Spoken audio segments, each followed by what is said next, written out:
매일 성경 묵상 나눔입니다. 10월 20일 수요일입니다. 출애굽기 33장 18절에서 35절을 묵상합니다. 본문을 읽습니다. 너는 무교절을 지키되 내가 내게 명령한 대로 아비벌 그 절기에 이레 동안 무교병을 먹으라. 이는 내가 아비벌에 애굽에서 나왔음이니라. 모든 첫 태생은 다 내 것이며 내 가축의 모든 처음 난 수컷인 소와 양도 다 그러하며 나귀의 첫 새끼는 어린 양으로 대속할 것이요 그렇게 하지 않으려면 그 목을 꺾을 것이며 내 아들 중 장자는 다 대속할지며 빈손으로 내 얼굴을 보지 말지니라.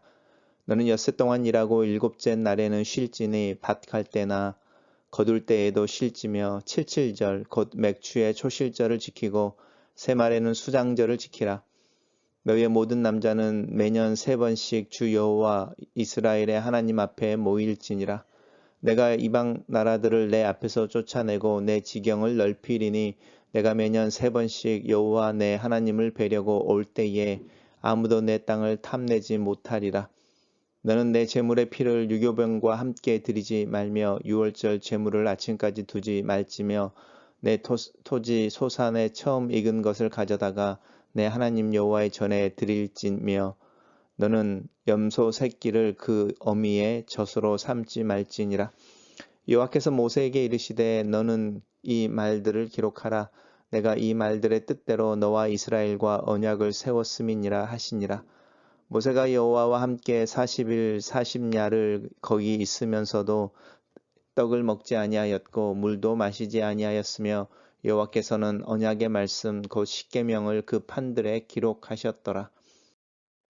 모세가 그 증거의 두 판을 모세의 손에 들고 시내산에서 내려오니 그 산에서 내려올 때에 모세는 자기가 여호와와 말하였으므로 말미암아 얼굴 피부에 광채가 나나 깨닫지 못하였더라.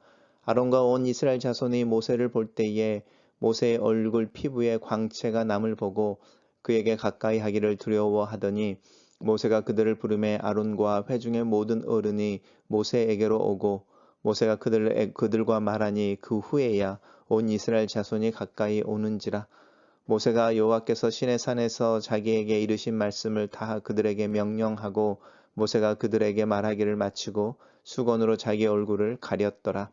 그러나 모세가 여호와 앞에 들어가서 함께 말할 때에는 나오기까지 수건을 벗고 있다가 나와서는 그 명령하신 일을 이스라엘 자손에게 전하며 이스라엘 자손이 모세의 얼굴에 광채를 보므로 모세가 여호와께 말하러 들어가기까지 다시 수건으로 자기의 얼굴을 가렸더라. 오늘의 본문은 세 개의 단락으로 나누어져 있습니다. 첫 번째 단락에서 하나님께서는 모세를 통하여 이스라엘 백성들에게 세 개의 절기를 지킬 것에 대해서 이야기하고 있습니다. 첫 번째가 무교절이고요. 두 번째가 칠칠절인데 맥주의 초실절이라고 말해서 처음 열매를 따는 그 이야기를 하고 있습니다. 그 다음에 세 번째가 이제 수장절입니다. 이것은 이스라엘 백성들의 어떤 삶 속에서 중요한 절기이고 하나님이 이스라엘 백성들에게 했던 일과 연관되어집니다. 첫 번째는 유월절 다음 날부터 7일을 지키는 게 무교절이어서 유월절과 무교절은 하나로 이제 설명되어지는 경우가 종종 있습니다. 유월절은 우리가 알고 있는 것처럼 하나님께서 패스오버라고 그래서 죽음의 사자들로 하여금 애굽에 있는 모든 처음 난 생명들을 죽이시던 밤에 이제 어린 양의 피를 자신들의 문설주에 바른 그 믿음의 순종을 한 사람들의 집은 이제 죽음의 천사가 넘어가는 거지 지나가는 것을 이제 이야기하는 것이 이제 유월절이고 그리고 그 다음에 이제 무교병이라고 그래서 그 누룩을 넣지 않은 빵을 먹는 일주일의 기간이 있습니다. 이것은 이제 하나님의 구원에 대한 이야기를 하고 있는 부분이고요. 그래서 이제 이 구원의 이야기를 이제 의미하면서 이 모든 첫 태생이 다 내 것이다라고 말씀하시는 이 부분이 그 유월절과 연관되어집니다. 아비벌이라고 하는 것은 이제 이스라엘 사람들의 달력인데요. 니산월이라고도 말합니다. 이스라엘 달력으로 하면 1월이라고 할 수 있고요. 지금 우리가 쓰고 있는 달력으로는 3월이나 4월입니다. 사실은 우리가 이스터라고 하는 이제 부활절이라고 하는 부분들 사순절 다음에 부활절이 오는데 이것이 사실은 이제 6월절과 연관이 조금 있습니다. 그래서 이제 왜 부활절이 해마다 바뀌는가? 우리 또한 이렇게 유대 사람들의 달력처럼 이 춘분으로부터 시작을 하는데 이제 음력을 사용하는 거죠. 그래서 이제 해마다 그 부활절의 날짜가 바뀌는 부분들이 있는데 사실은 이 유월절 이스라엘 백성들이 지키고 있는 유월절을 따라가는 이유 때문입니다. 그래서 이제 첫째 무교절은 이제 구원에 대한 이야기를 하고 있다면 칠칠절 이거는 이제 열매를 맺는 것이니까 이제 우리가 잘 알고 있는 사실은 오순절이라고 부르면 우리는 훨씬 더 익숙할 수 있는데 농작물을 수확하는 날입니다. 그래서 감사의 의미가 있죠. 이스라엘 백성들이 가나안 땅에 들어가서 자신들의 땀으로 흘린 수고한 그 농작물을 추수하는 그래서 구원의 어떤 하나님이 주시는 감사와 열매에 대한 이야기를 하고 있죠. 세 번째는 수장절인데 초막절이라고 이야기하는 부분입니다. 초막을 짓는 것입니다. 텐트를 치는 것이 아니고요. 그래서 이스라엘 백성들이 애굽을 떠나서 숫곳이라는 곳에 이르렀을 때에 첫 밤을 이제 지내게 되는데 그때 그 주변에 있던 나무들로 이렇게 밤 이슬을 가리기 위해 이제 나무로 만든 초막을 짓게 되고 간단한 집을 짓게 되고 거기서 잠을 자는데 이제 그것을 기념하는 것입니다. 광야 생활을 기념하는 것이죠. 이 세 개의 절기인 것이고요. 그리고 그 사이에 하나가 더 있습니다. 너희는 엿새 동안 일하고 일곱째 날에는 쉬라라고 말하는 안식일을 지킬 것에 대해서 이야기하고 있습니다. 그러니까 매주 안식일이 있고 1년에 3번의 절기를 통해서 이스라엘 백성들은 하나님의 구원이라고 하는 부분, 하나님의 은혜라고 하는 부분, 또 하나님께서 우리들에게 먹을 것과 살 어떤 필요를 채워주신다고 하는 부분에 대해서 계속적으로 신앙을 고백하게 되어지는 거죠. 또 그러면서 이제 하나님께서 너희 모든 남자는 3번씩 주 여호와 하나님 앞에 모일지니라 이제 이렇게 이야기하고 있고 또 이야기를 할 때 여호와의 전에 드릴지며 이런 이야기를 하고 있는데 사실은 말씀을 잘 살펴보시면 이 이야기는 조금 다르게 느껴집니다. 왜냐하면 아직 우리가 전이라는 말을 쓰지 않죠.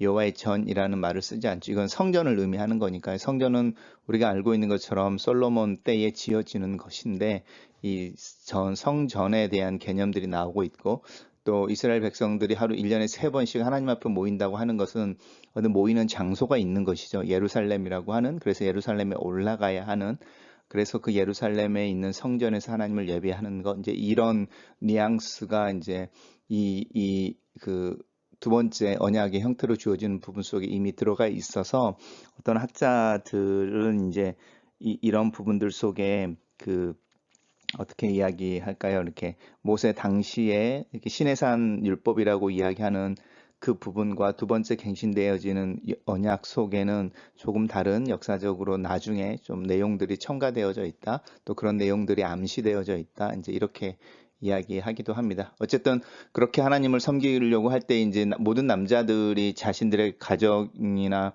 마을을 떠나야 하니까 사실은 전쟁에 나가거나 그 마을을 보호할 수 있는 사람들이 없어지니까 사실 주변에 있는 적국이나 이방 민족들은 그때가 정말 절호의 찬스인 거죠. 공격하기에.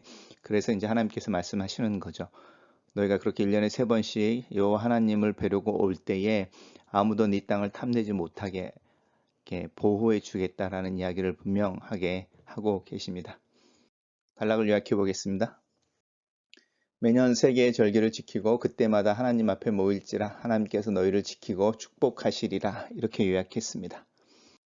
두 번째 단락은 이제 모세와 하나님과의 관계 속에서 나오는 이제 지극히 개인적인 내용인데 40일을 하나님과 함께 있으면서 떡을 먹지 아니하였고 물도 마시지 아니하였다 이렇게 말하고 있습니다.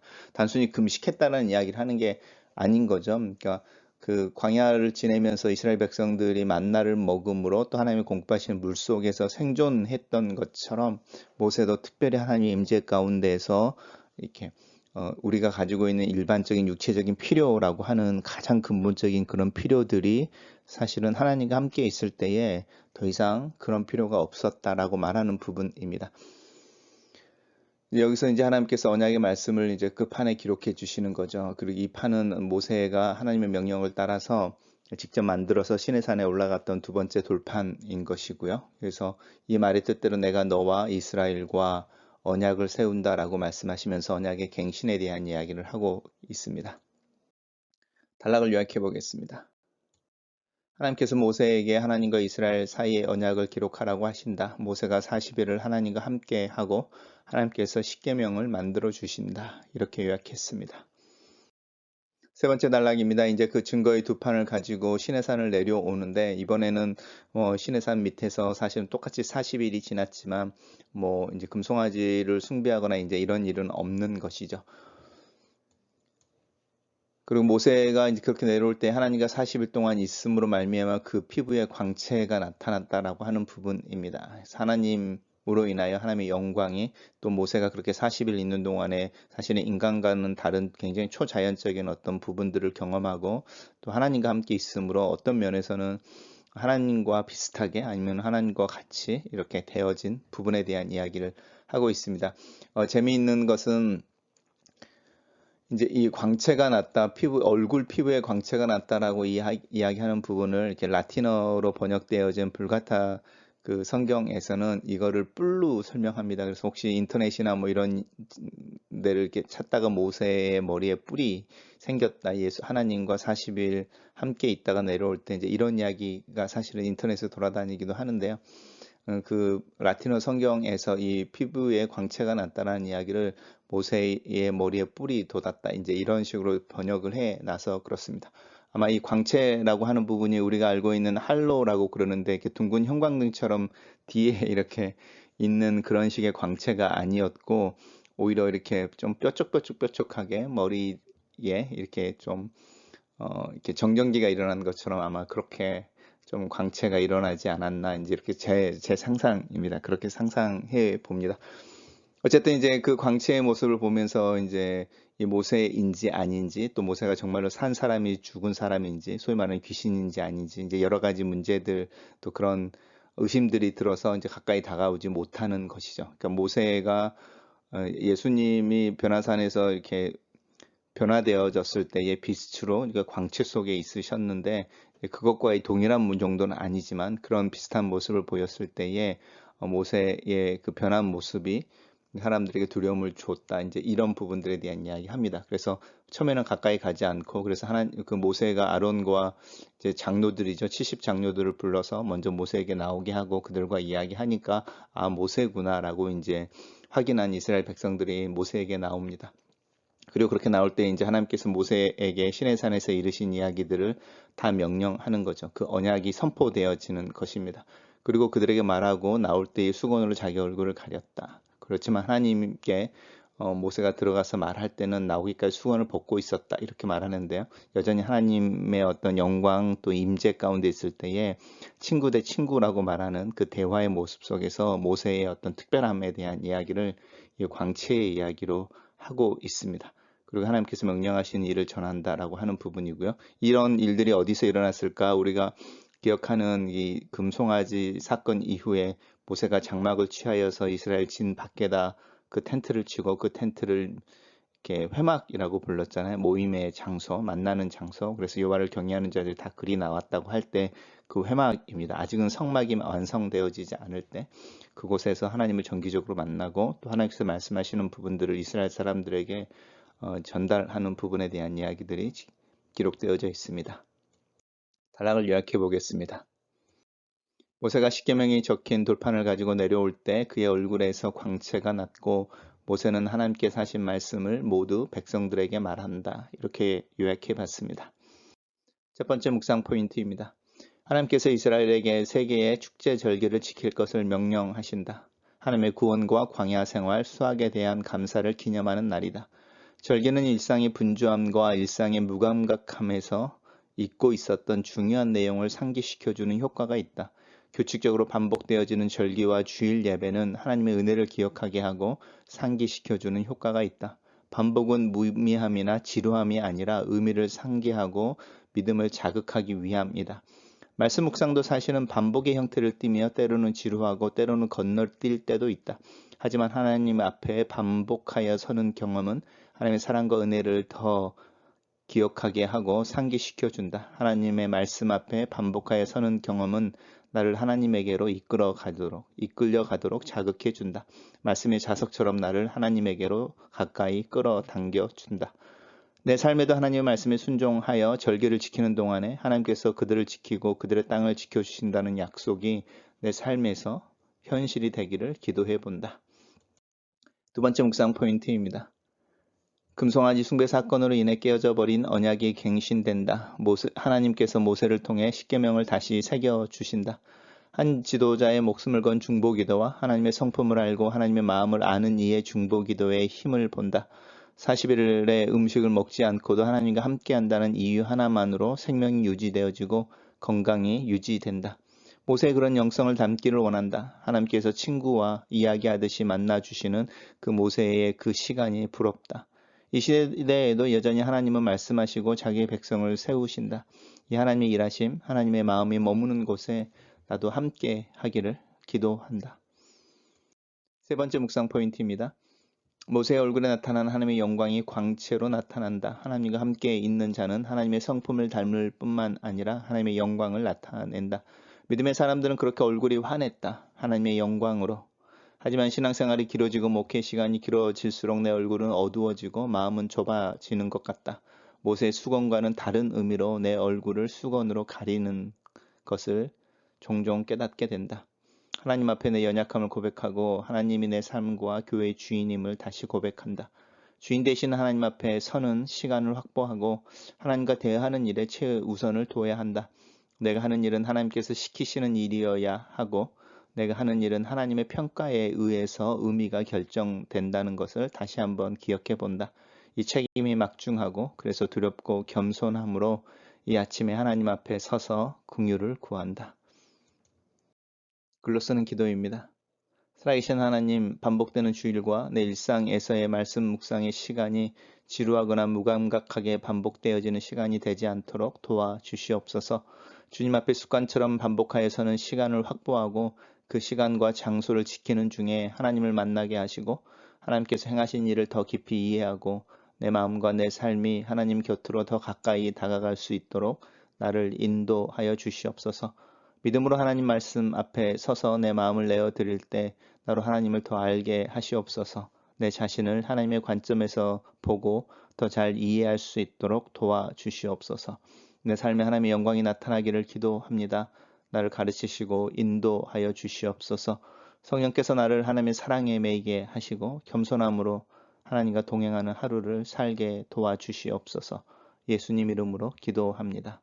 아멘.